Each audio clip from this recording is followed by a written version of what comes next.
Well, surprisingly, because as I said, most were just family and friends and people that were close and were followers of Jesus as well, that I've only received positive. I haven't heard any negative feedback as far as trying to point a finger. And positive in what sense? Positive in the sense that they understand how all this came about. They understand that they're saying to me that I know you did not have any idea what was going on, and that you only had good intentions, and that I'm humbled by the fact that they feel that way as well. No one's accused you of criminal intent? No. What are you going to do about it in terms of these people who have lost? Is there anything you can do about it?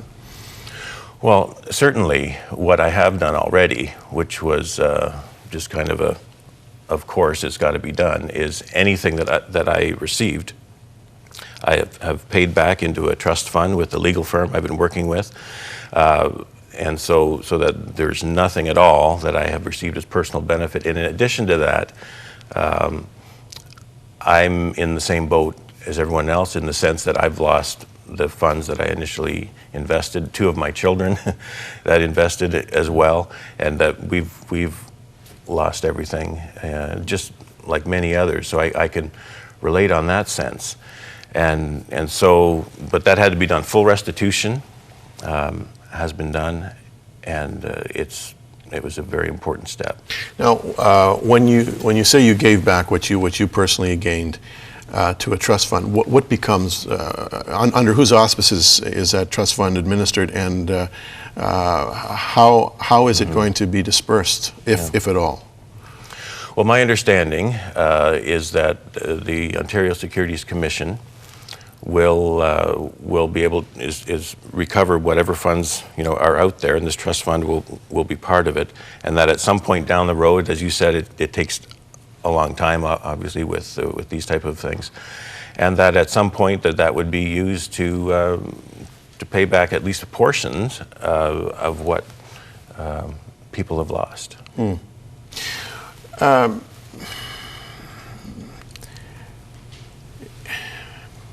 In terms of you personally, this body blow that you took, and I'm sure you've had more than one or two dark nights of the soul. How has this impacted you, and how has this, if you will, changed you? Well, Jim, it's hard to even think back to that day when Ann and I found out. It was a phone call, and there's just shock. It's just total shock that the level of feelings of betrayal, for one, feelings of what have I done? What have I, perhaps others who got involved because thinking that I was involved and that there's maybe some integrity to this. You just feel terrible, and I didn't know what to do for a while, frankly. Ann and I were just numb, and we went to prayer. We stayed. We couldn't sleep for the first quite a while. We weren't eating. It was just one of those total shocks to the system where your mind is just going and going, and you're thinking, I should have done this, I should have done this, I should have got some counsel, as far as even at the risk of jeopardizing a friendship, because if I was feeling like, well, I don't want to be like I'm checking up on him, but at the risk of that, I should have got an expert legal and investment advice, because I have no investment experience at all. I'm just a total novice when it comes to that. And so I took everything at face value, because he said he had spoken to his lawyers and accountants and everything's right. And so you think back on all those things I should have done. But then the only place you can turn at a point like that, for me, is just turn to God's Word, turn to Him, look heavenward, because you realize at that point that you can't do anything on your own, that you need God's help. You need the comfort of His Word, which has become more precious to me than anything. There was the dark nights. Yeah, in fact, the night before you read that first statement on Huntley Street, I knew it was coming the next morning. Jim, I was in a room in the house. The lights were off. I was by myself. I was on my face on the carpet, and weeping, and knowing that this is serious. That this is something that I've done. I have to take full responsibility for, and realizing how it's affected others, and the repercussions of just some poor decisions. How that is having an effect in the ministry, in my personal life, and causing confusion amongst staff, amongst viewers, and on all levels.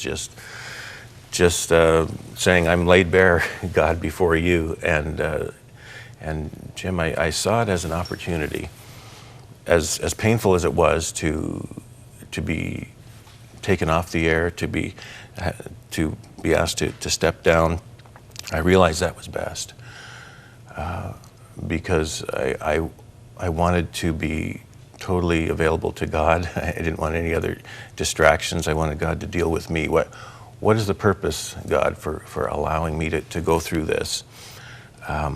Where did I go off track? Where did I miss your voice in this? And there were many times like that, precious prayer times, where I felt the Lord, dropping things into my heart that I can cling to, and then Ann and I together as well. It's drawn us closer together as a couple. It's drawn me closer than ever in my walk with the Lord, and it's just a changing time. Did you have moments where you felt unfairly dealt with? That the board was too harsh, or that God had neglected you, or that life was too unfair, and you felt sorry for yourself, even bitter? Sorry for myself, I probably did feel it sometimes, thinking, you know what, it would just be a lot easier if I were involved in something else, if I had a different line of work. But then quickly, God's Word would come back to me, and His promises, and then the support of